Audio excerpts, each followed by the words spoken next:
Merci beaucoup Dimitri pour cette introduction et merci aux organisateurs du colloque de me permettre d'exposer mes recherches aujourd'hui. En 1903, le provocant historien de l'art allemand Richard Mutter débutait ainsi son histoire de la peinture anglaise. Autrefois, on était d'avis que la peinture anglaise n'existait tout simplement pas. Car les peintres anglais ne participaient pas à nos expositions, il n'y avait donc aucune raison de penser qu'ils puissent peindre des tableaux. De fait, jusque dans les dernières décennies du XIXe siècle, on trouve très peu de peinture anglaise en Allemagne. Mais l'art anglais n'est pas absent, loin s'en faut, de l'espace culturel de l'époque. Il se diffuse plus indirectement par des chemins de traverse, pour ainsi dire. La peinture laisse largement la place à sa reproduction gravée, et l'espace institutionnel des académies et des musées s'efface partiellement derrière celui des magasins d'estampes, des librairies et des foyers que viennent envahir les gravures anglaises sur cuivre puis sur acier à partir de la fin du XVIIIe siècle et plus encore des années 1820. C'est ce que constatent avec plus ou moins d'enthousiasme les critiques d'art outre-Rhin, au point que ces gravures deviennent quasiment un trope des descriptions d'intérieur dans la littérature de l'époque. Se pose donc la question de leur perception dans ces lieux du quotidien où elles cohabitent avec des tableaux et des broderies accrochés au mur, des vases et des bibelots sur les manteaux de cheminée et les guéridons, dans un XIXe siècle où la notion de confort prend de plus en plus d'importance et se traduit par une accumulation d'objets, de meubles et de tissus, remparts rassurants contre le monde extérieur. Au sein d'espaces qui ne sont pas essentiellement dédiés à la contemplation artistique, en tout cas pas seulement, que voit-on de ces gravures? Qu'aperçoit-on d'elles? Ne sont-elles justement qu'aperçues, enregistrées machinalement par le regard qui se pose machinalement sur elles sans aller plus loin? Dans d'autres cas, le cercle domestique constitue-t-il une alternative bienvenue à la galerie de peinture où certains détails d'un tableau, ou parfois même certains tableaux, passent inaperçus? Alors, la question de la gravure de reproduction pose immédiatement, je vais commencer par là, celle de l'octorialité et donc des signatures, puisque ce sont au moins deux artistes qui sont impliqués dans sa réalisation. À la différence des tableaux où la signature, lorsque le peintre décide de l'ajouter, est peinte sur la toile, plus ou moins discrètement, c'est la lettre des inscriptions sous l'image gravée que vous voyez ici qui fait office de double, voire de triple signature, en indiquant en plus du titre les noms du peintre, du graveur et parfois de l'éditeur, les fonctions des deux premiers étant précisées ou bien en latin par les mentions invenit, pinxit dans le cas du peintre et sculpsit ou fecit dans le cas du graveur, ou bien par leur traduction dans la langue de l'édition. Et ces informations ne sont pas toujours imprimées de la même manière, taille et caractère variant selon différents critères qui touchent au statut respectif des artistes. Une des gravures anglaises les plus diffusées tout au long du XIXe siècle, à la fois en Angleterre et sur le continent, c'est la reproduction par William Howlett du paysage classicisant Solitude de Richard Wilson. Howlett est l'un des graveurs anglais, vous le voyez à gauche, les plus éminents des dernières décennies du XVIIIe siècle. C'est un spécialiste de la mezzoteinte, dite aussi manière noire ou manière anglaise. Et son statut social, donc une forme de la gravure sur cuivre, et son statut social et artistique transparaît dans ce portrait qu'il montre au travail, la plaque de cuivre et le burin en évidence, vêtu d'une robe d'intérieur d'un rouge profond, regardant le spectateur avec assurance. Il publie aussi occasionnellement ses gravures sans passer par le biais d'un éditeur, et c'est le cas avec Solitude. Quant à Richard Wilson, le tableau que Anton Raphael Mengs fait de lui à Rome ne laisse en rien présager les difficultés financières qu'il connaît à son retour en Angleterre. Et la légende veut qu'à la fin de sa vie, il ait vendu un de ses tableaux pour un pot de bière et les restes d'un fromage de Stilton. L'anecdote est invérifiable, mais ce qui est certain, c'est que Wilson est mort très pauvre. En partie parce qu'il n'a pas été impliqué dans le processus de reproduction de ces tableaux. En l'absence de droits d'auteur définis, les éditeurs s'adressent aux propriétaires des tableaux et non pas aux paysagistes, et n'a touché qu'une part infime des bénéfices colossaux réalisés par les éditeurs et le graveur Howlett. Et cette différence de statut, qui en dit long sur la popularité et la puissance des graveurs dans la Londres du XVIIIe siècle finissant, est visible sur la lettre de la gravure, où le nom de Howlett, vous le voyez, et j'espère que vous le voyez en tout cas, est répété 3 fois, en tant que graveur, en tant qu'éditeur, et en tant qu'auteur de la dédicace, à son mécène et propriétaire d'une des versions du tableau, Sir George Beaumont, dont les armes et la devise sont reproduites au centre de la lettre, bien en évidence, tandis que le nom du pauvre Wilson est inscrit une seule fois, frangeant discrètement l'image dans le coin inférieur gauche et a donc toutes les chances de passer inaperçue. La lettre est bien différente lorsque le peintre est célèbre, sûr de lui et de son génie, et très conscient de la notoriété supplémentaire que peuvent lui apporter les reproductions gravées de son œuvre. Voici une gravure sur acier de James Wilmore, d'après Mercure et Argus de Turner, qui date de 1841. Turner s'est très tôt intéressé à la gravure, l'a lui-même pratiquée, et a toujours suivi de très près le travail des malheureux graveurs chargés de reproduire ces paysages, les harcelant de lettres et de recommandations féroces. D'autre part, le statut des graveurs, en particulier celui des graveurs sur acier, n'est pas le même que celui dont bénéficiaient les princes de la manière noire un demi-siècle auparavant. L'époque exalte le génie, l'individualité, l'œuvre originale, et les graveurs, eux, eh bien, ce sont des copistes. Ici, donc, vous le voyez à droite, c'est à nouveau le mécène, le Premier ministre Sir Robert Peel, qui est mis à l'honneur, avec une dédicace cette fois signée de l'éditeur, et le nom du peintre est mis en avant sous la dédicace, tandis que celui de Wilmore reste collé à l'image. Cette fois-ci, c'est l'identité du graveur qui risque fort de passer inaperçue.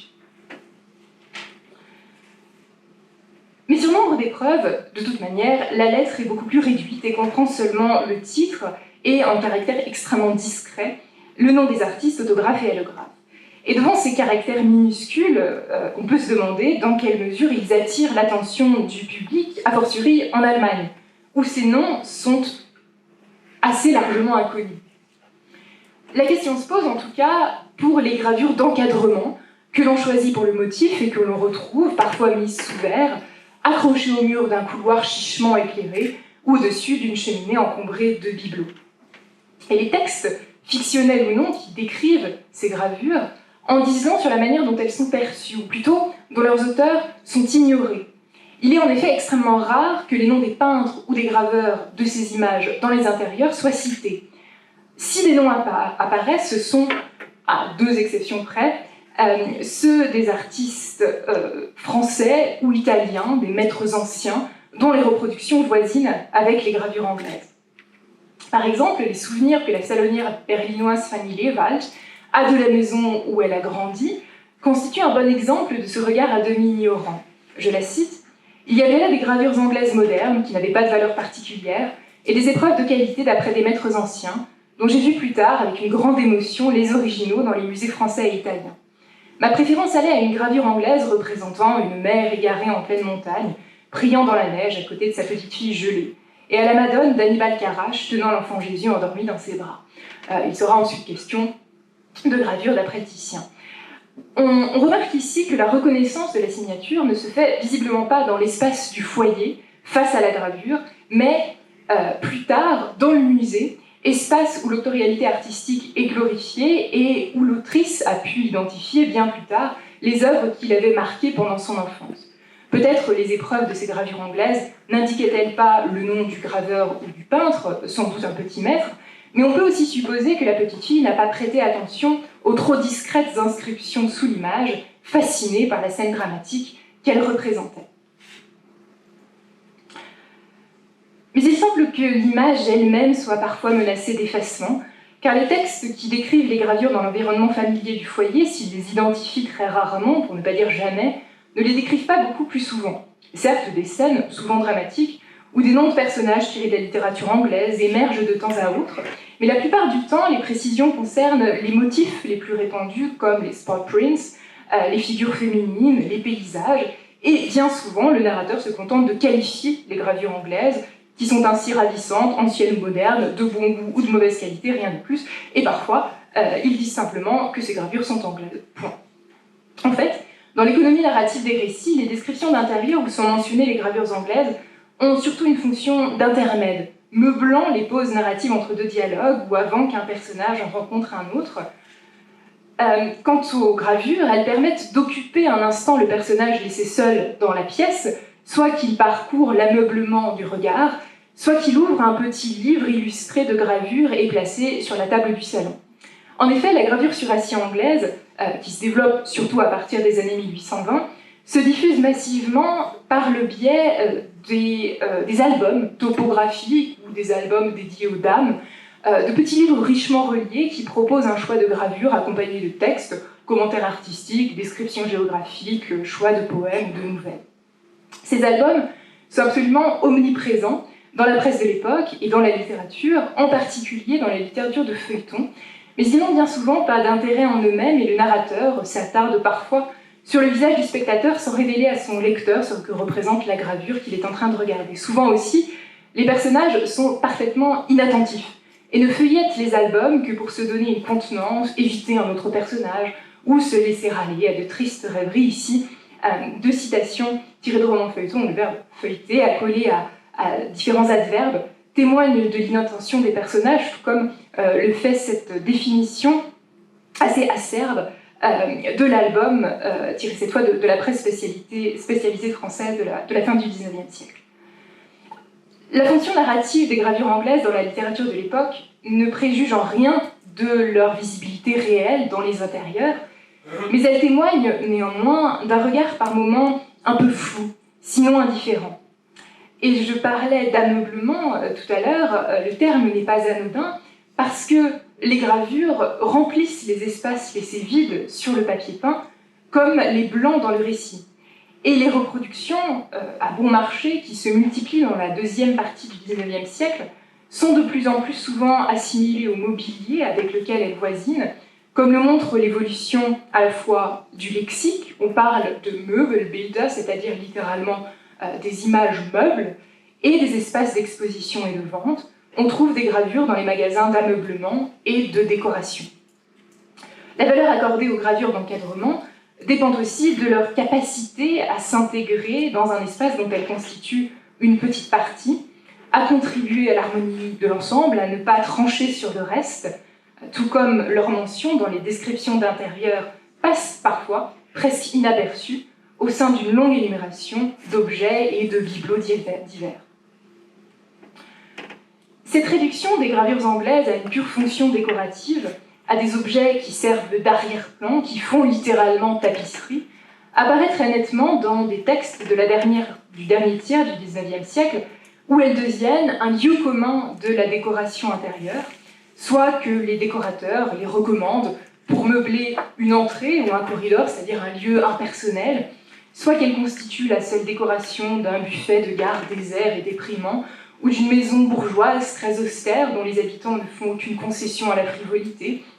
soit enfin qu'elles aient été accrochées pour décorer le papier peint abîmé des appartements d'un noble désargenté et alcoolique. C'est l'exemple que vous avez à droite, qui est tiré d'un roman feuilleton publié dans les années 1860, et qui est particulièrement frappant puisque les gravures ici se fondent littéralement dans le décor,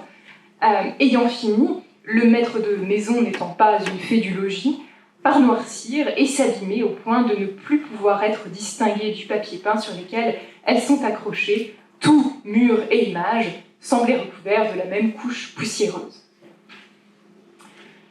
Image caméléon, ces gravures anglaises semblent, au fil des pages, se fondre dans l'environnement, quel qu'il soit, et en exprimer le caractère principal, luxe bourgeois ou modestie d'un logis étriqué où la décoration se fait rare, avec une plasticité remarquable. Elles n'ont de valeur que parce qu'elles disent du décor, du lieu dans lequel elles s'inscrivent, devenant un élément du mobilier que le spectateur enregistre machinalement dans un coup d'œil global. Et cette perception distraite, telle qu'elle apparaît en tout cas dans les nombreux textes de l'époque, évoque le concept forgé par Walter Benjamin dans l'œuvre d'art à l'époque de sa reproductibilité technique, pour caractériser la perception de l'architecture et du film, celui de réception par distraction,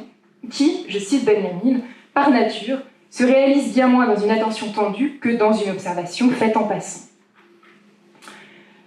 Il est en revanche d'autres cas où la gravure permet d'apercevoir ce que le tableau et son exposition dans l'espace muséal laissent dans l'ombre.